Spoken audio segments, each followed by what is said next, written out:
Welcome back to another video on SQL injection. In the previous video, I explained the basic principle behind SQL injection. In this one, I want to show you what it looks like in practice. And then in the upcoming video, we'll look at some more advanced operations that we could accomplish using SQL injection. So first, let's take a look at a database application. There we go. So here I have a simple database application which does nothing more than prompt a user for input in this input window here, and then uses that to create a query that selects start from zip.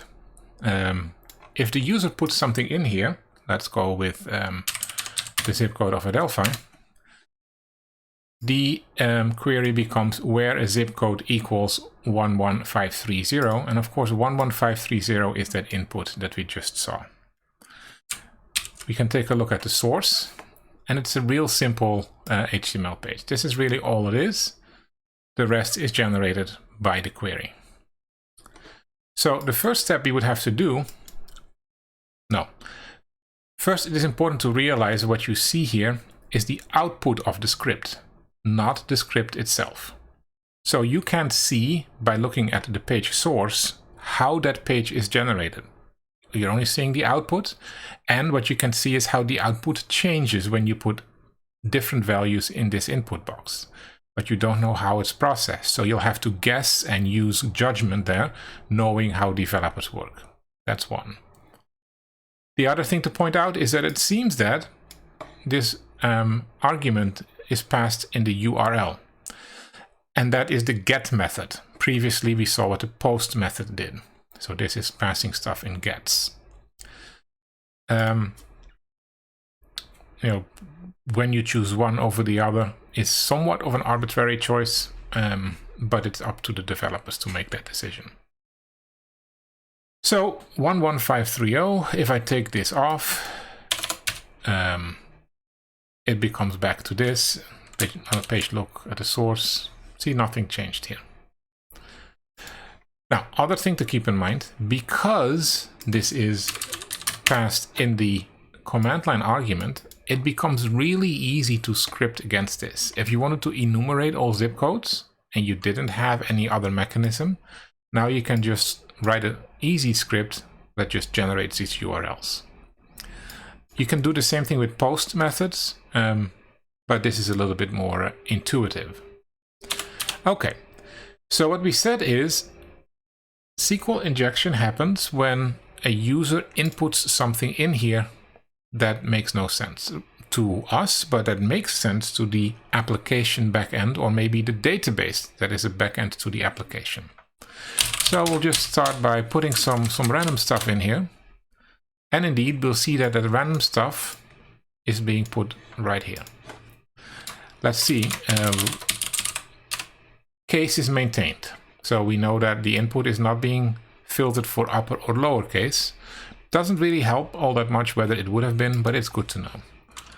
What we also can do is see if there is any filtering for special characters. That's not the case. My semicolon goes through. I can see if I can put some HTML in here, and I can. But notice that this is not vulnerable, it looks like, to cross-site scripting, at least not in this easy test, because what we're seeing here is actually H1 hello, not hello in really big letters. But what we have seen is that this seems to be stable as long as I enter data in, and this closing quote seems to be stable. Everything else, this part in the middle, seems to change with me doing it. For SQL injection to be valid, I need to come up with a way to inject stuff in here that is valid SQL. Maybe not the intended SQL that the developer had, but it has to be valid, otherwise the database management system can't execute it. So let's drop in a single quote and see what happens. Couple things happened. The query now becomes this, where zip code equals quote, quote, quote. And PHP in this case is warning me, like, hey, you supplied an invalid argument to for each on db2.php on line 29. So if I had any doubts that this was indeed a PHP script, now I know this for a fact. These are typical PHP error messages. I also know now something about the host on which this web application runs. Just by looking at the way that the file names are structured, I know that this is not a Windows system. It is most likely a Linux system. And even more so, I know that there is a user on that system called Case, and that he has a directory in his home directory called public_HTML. This is all information that was new to me. I did not know that before putting in this quote. Whether or not it's helpful, we'll figure it out as we go, but it is more information that I had now than I had before I started it. Of course, I had to make this application a little bit more insecure to show things to you, and by default these warnings would not be displayed in a well-configured web environment, because these programming language warnings should never be displayed to end users. They just simply reveal too much information. Now, select start from zip, where zip code equals quote, quote, quote is invalid HTML, but we could make it valid HTML again by just putting in the quote and dash dash at the end. Now we get this. Select start from zip, where zip code equals quote, quote, dash dash, which means start of comment, and ignore everything else that comes. So this point here is all ignored by the SQL processor in PHP, and it is also ignored by the database management system that executes this. And I am left with this, which is valid. So that means at this point I could start doing things like quote, or maybe let's go do this 11530, or zip code equals, well, what is around us, 11001 dash dash. Nothing. Now, why is that? Look closely. And it is because I did not terminate this string here. So we need to do quote 11530 or zip code equals quote 11001 quote dash dash. It's complaining again, so let's find out why. Select start from zip, where zip code equals dash dash 11530. That's not what we want. So I did it wrong. But the good thing is, because I can, in this case, see what my SQL queries are, it's easy to recover from them. In a situation where it wouldn't be as easy, you'll have to speculate or maybe go through trial and error. Now keep in mind, this is the stable part of my query. That's the part that doesn't change. So what I needed to say was 11530 quote. This quote now ends in this string. And now I can extend the query with or zip code equals quote 11001 dash dash. Now this doesn't seem terribly exciting, but it actually is, because a page that was previously only capable of only displaying only one zip code is now able to display multiple zip codes because of my input. And that means that I have changed the intended behavior of this web application. Moreover than that, the developer was, maybe he was lazy, maybe he wasn't lazy, but what it's doing is it's presenting both outputs.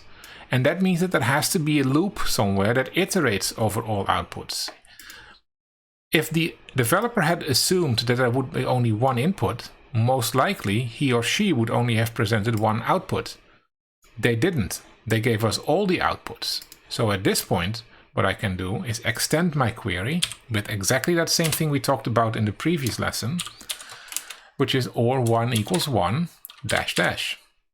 And that means we're going to ask for all zip codes that are blank, or all zip codes where the value 1 is equal to the value 1. And if this works, if this SQL injection works successfully, I have now created a way to extract all contents of this database. Now you see my little circle spinning maybe? Yep, that took a while. And if you look at the scroll bar on the side here, you see that this is a huge database. Now it is not terribly exciting to dump the zip code database, because that is already public data. But this exact same mechanism would work on user accounts that may have passwords in a database, or credit card numbers, or social security numbers. There is no difference in the attack mechanism. And that is kind of scary when you think about it. Now, of course, all of this happens because whatever input I provided, the highlighted part here, was trusted by the application and passed through verbatim out to the database management system's backend. And that's something we want to avoid. And in one of the future videos, we'll show you how you can avoid that. It's really a very easy fix in programming languages.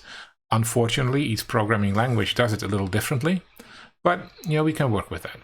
So this is SQL injection in practice. First, enter some random data to see if we're vulnerable. Then start introducing some control data to see if we can break it. And then we can start building out our SQL injection to obtain whatever it is that we're looking for. The next video will look at some more advanced applications of SQL injection.